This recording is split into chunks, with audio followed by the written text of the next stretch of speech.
Well, good morning. I think most of you know that we have a study abroad program at the school, but a lot of you probably have never taken the time to look at it. This is an opportunity while you're in school here at MBU to take a semester or a summer and study in another country and explore another culture, possibly another language. We have some programs that are language specific, like Spanish or Arabic or Chinese. But other than those language specific programs, all of our programs are taught in English. So even though you may be in a different country and a different culture, there will be some familiarity for you. The two students that are talking today both had very different experiences, and I'm sure you're going to be interested in hearing what they have to say. As Jonathan mentioned, we have 29 programs in 19 different countries for you to choose from. Some of them are pretty major specific. So if you do think you want to study abroad sometime in your career here at MBU, don't use up all your gen ed requirements your first year or two, because those are very easy to find. But sometimes specific majors, we have a hard time finding a match in another country. We also this year have two opportunities that we have not offered much in the past, and that is that we have two short-term programs, about 9 days. One that's going to be in Spain, led by Kelly Levitt, and the other one's going to be in London, actually focusing on criminology, led by Dr. Woodile. So those two, if there are those of you who don't think you'd want to be gone for a whole semester or most of a summer, those might be excellent opportunities for you to have some international experience. Victoria Scheibe, who's going to come up in just a minute, went to Oxford.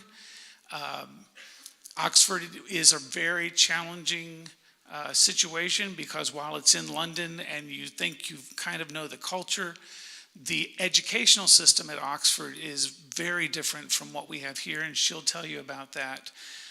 Lucas Thaxton went to Hong Kong and studied at Hong Kong Baptist University. He also got to do a little additional travel while he was there, and I'm hoping he'll tell you a little bit about that. First up is going to be Victoria.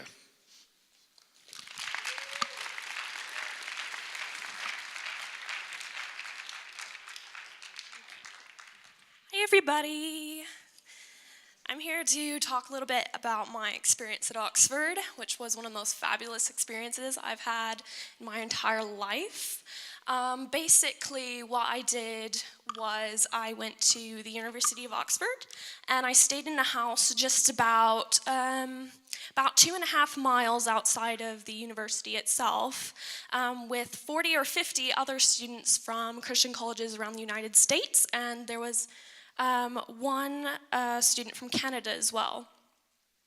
And this experience was very defining for myself, as I learned a lot more about myself, what I wanted to do with my life, and just how I was going to move forward in my scholarship. So the journey to finding myself, it didn't begin when I went to the study abroad office and asked about programs in England. And it didn't begin when I honed in on the scholar semester at Oxford, above all the other options there were for an English program. And the journey to finding myself didn't begin during the application process, the acceptance, and on the plane ride to Heathrow.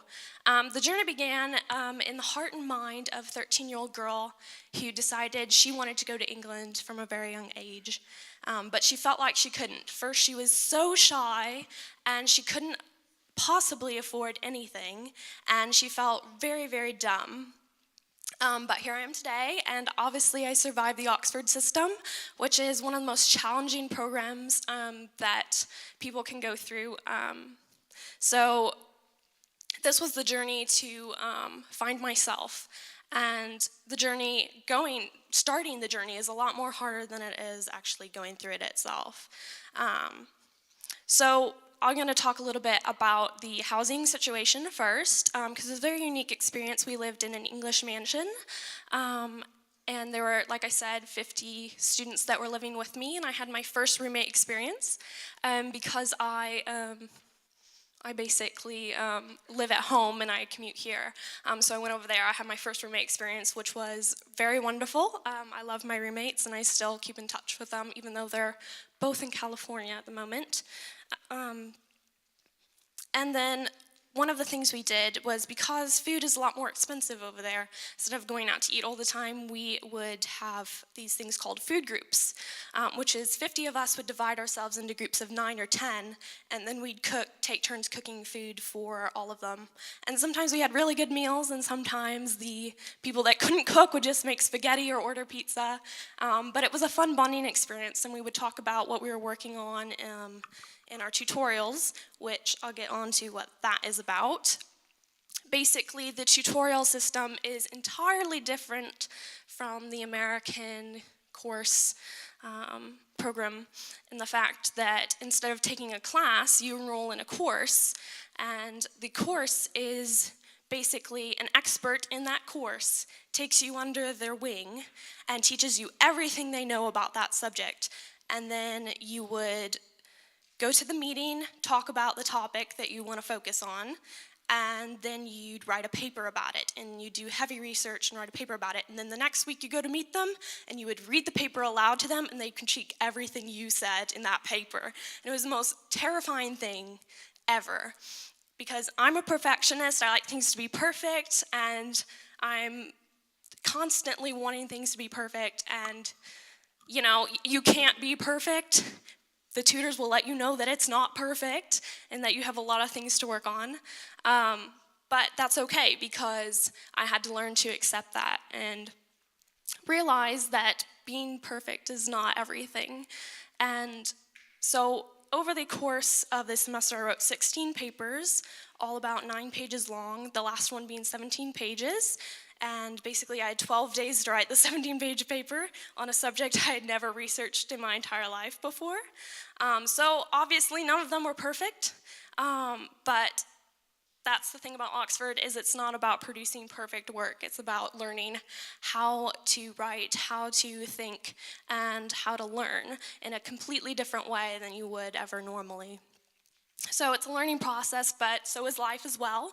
So I've come back from this experience. I'm finishing up my last semester here, hopefully to go on to study abroad, well, go to a graduate program in England again. And, I've learned that I have to be myself, and I have to do things that are challenging, but that stretches and grows me, and then I become even more me, the me that God wants me to be. And so I hope you all are encouraged to study abroad and do different things. And, there are other programs that are obviously not as academically rigorous as this program. If you want to travel more, there are probably other programs that you want to do as well. But if you're in it for the experience to study and learn new things, then this is definitely a good program to do. So thank you.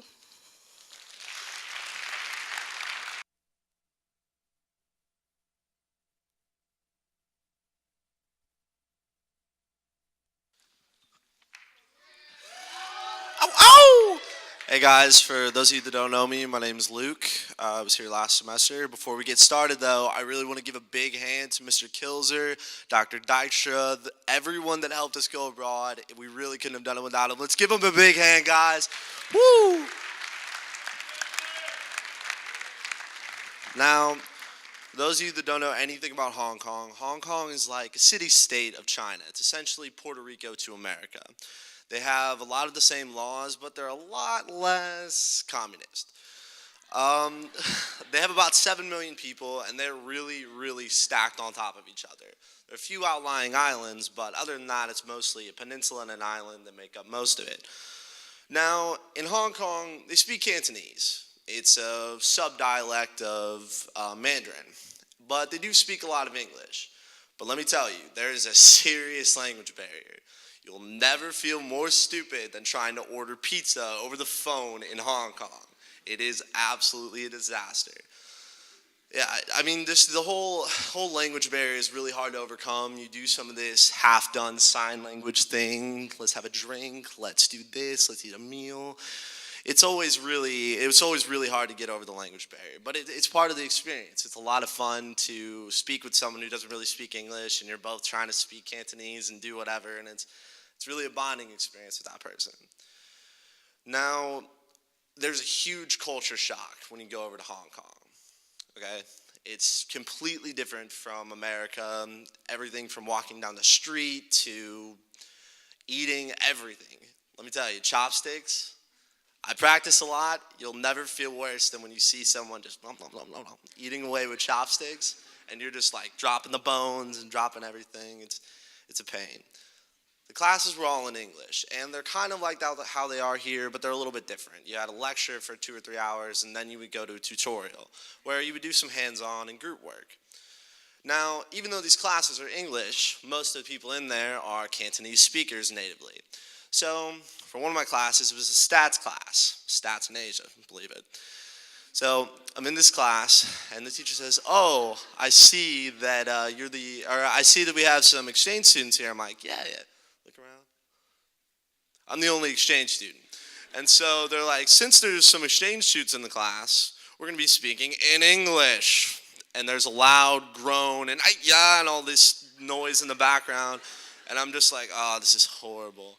Anytime I'd show up late to the class, he'd be in the middle of speaking Cantonese, and he would just be writing on the board, and as soon as I came around, he'd be like, and this subject, blah, blah, blah, blah, blah, speak in English. It was really, really interesting. I was able to learn a little bit of Cantonese, but if you've ever taken a Chinese language course, it's a little bit difficult to communicate. They don't have a word for yes and no. It's complicated. But yeah, all of the classes were pretty rigorous though. I only took 12 hours, but I still spent a lot of time studying. The school over there really is a lot harder, but there are some benefits to it. Being abroad and being especially in Hong Kong, it's a huge market hub. It brought a lot of different people from a lot of different cultures. I met people from the Czech Republic, from Italy, from France, from Australia, even other Americans. And it was really interesting to hear their stories and see why they were there and learn about their cultures. It really will teach you patience to be abroad. It's really a humbling experience. The whole experience is it's really life-changing. It gave me a chance to really travel and get to know other cultures. I got to go to Korea and Japan, and those are really interesting. All 3 of the cultures are completely different, so it was I mean, I say this a lot, but it was interesting. A lot of people think that these programs are super expensive and just unattainable. This program was really cheap. I got to stay in the dorms. The food is very cheap, and it's actually not too bad either, believe it or not. I mean, the whole experience was just really good for me, and I really urge you to try it, especially in your first couple of years. If you have really good grades, go and try it. It's really worth it. It's really just, there's nothing like in the world to travel abroad, to be a young 20-something in a foreign country. I mean, you have to try it.